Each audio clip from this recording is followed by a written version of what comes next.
Assalamualaikum warahmatullahi wabarakatuh. Nama saya Meme dari kelas 1 An-Najm. Saya akan membacakan kisah sirah nabawiyah yang berjudul Menjadi Rasul. Kisah ini diambil dari sumber Muhammad Teladanku, buku 3. Dengarkan baik-baik ya. Bismillahirrahmanirrahim. Menjadi Rasul.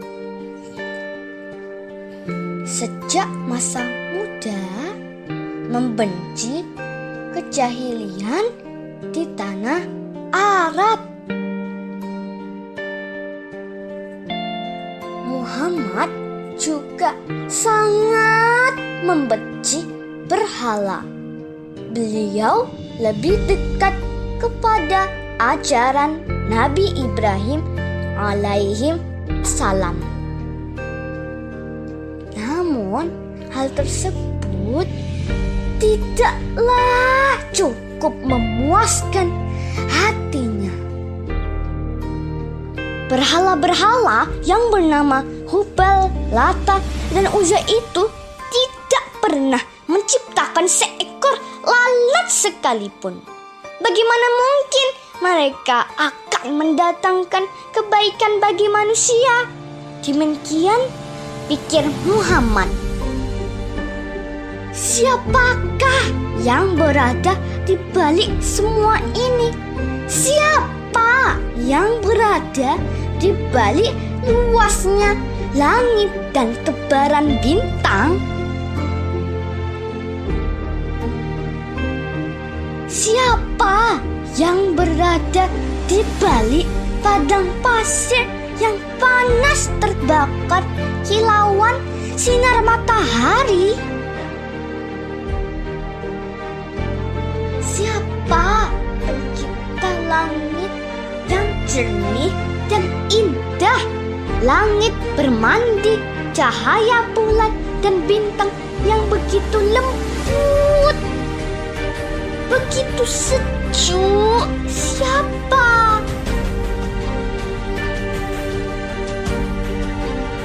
Siapa pembuat ombak yang berdebu dan penggali laut yang begitu dalam?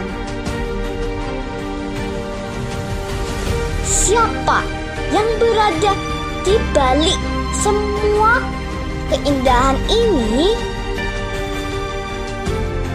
Demikianlah Muhammad tidak mencari kebenaran dalam kisah-kisah lama atau tulisan para pendeta.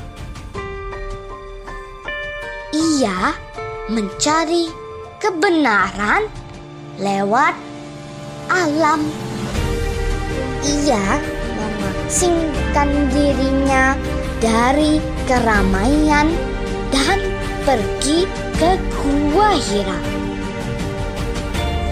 Betapa sia-sianya hidup manusia.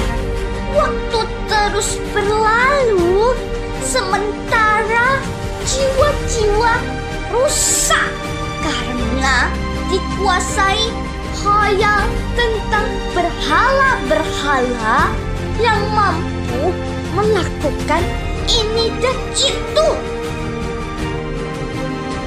Betapa sia-sianya hidup manusia karena mereka tertipu dengan segala macam kemewahan yang tiada berguna. Demikian renung Muhammad. Beliau mengasingkan diri seperti itu beberapa hari setiap bulan dan sepanjang bulan Ramadan. Semakin lama jiwanya semakin matang dan semakin terisi penuh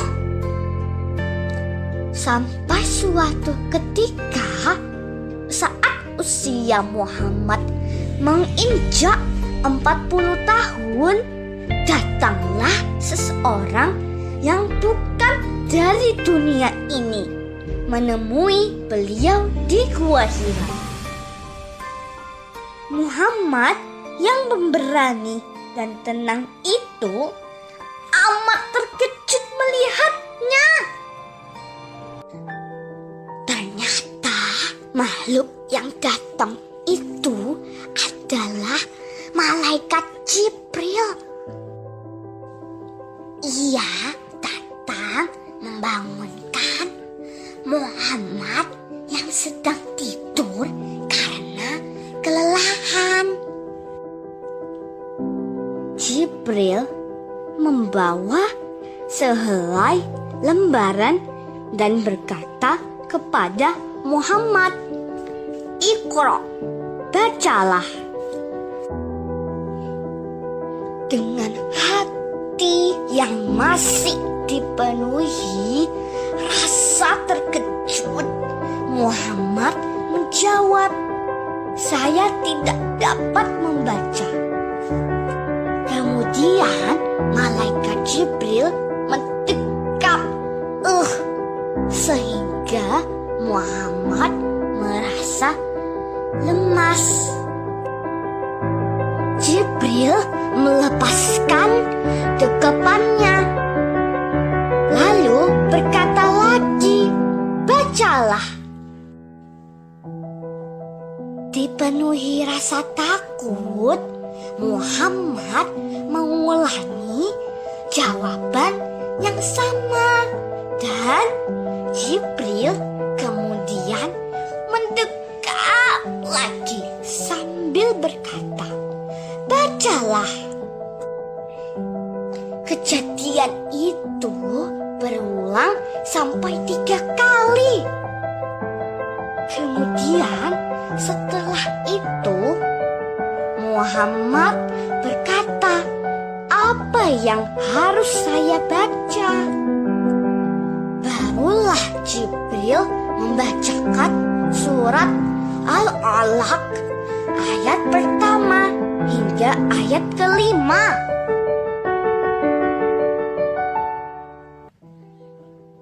A'udzu billahi minasy syaithanir rajim. Bismillahirrahmanirrahim. Iqra bismi rabbikal ladzi khalaq. Bacalah dengan menyebut nama Tuhanmu yang menciptakan. Khalaqal insana min 'alaq. Dia telah menciptakan manusia dari segumpal darah. Iqra wa rabbukal akram. Bacalah dan Tuhanmu lah yang maha mulia. Allazi 'allama bil qalam. Yang mengejarkan manusia melalui perantaraan kolam. 'Allamal insana ma lam ya'lam. Dia mengajarkan manusia apa yang tidak diketahuinya. Setelah mengucapkan bacaan itu, malaikat Jibril pun pergi meninggalkan Muhammad dengan hati yang terhunjam firman Allah tadi.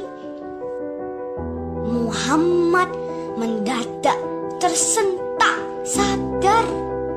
Beliau terbangun dari ketakutan sambil bertanya-tanya dalam hati, "Gerangan siapa yang kulihat tadi? Apakah aku telah diganggu oleh jin?"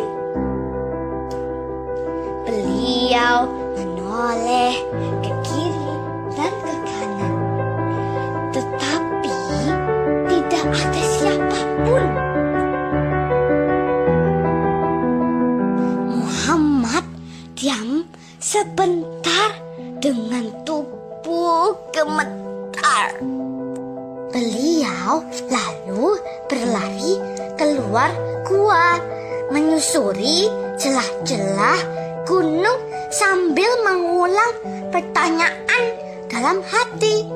Siapa gerangan yang tadi menyuruhku membaca?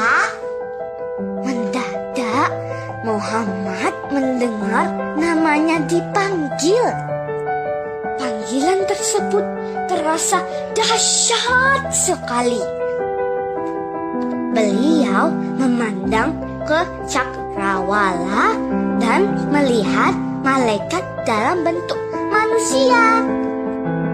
Muhammad tertegun ketakutan dan terpaku di tempatnya. Ia memalingkan wajah, tetapi di seluruh cakrawala, kemanapun beliau memandang, rupa malaikat yang indah itu tidak juga berlalu. Kedatangan malaikat Jibril menemui Muhammad di Gua Hira menandai turunnya wahyu Allah yang pertama. Kejadian tersebut terjadi pada tanggal 17 Ramadan, 13 tahun sebelum Hijriah. Nah teman-teman, ayah bunda, demikian kisah sirah tadi ya. Semoga dari kisah ini kita akan selalu membaca ayat-ayat suci Al-Quran dan dapat kita ambil hikmahnya. Amin. Terima kasih. Alhamdulillah.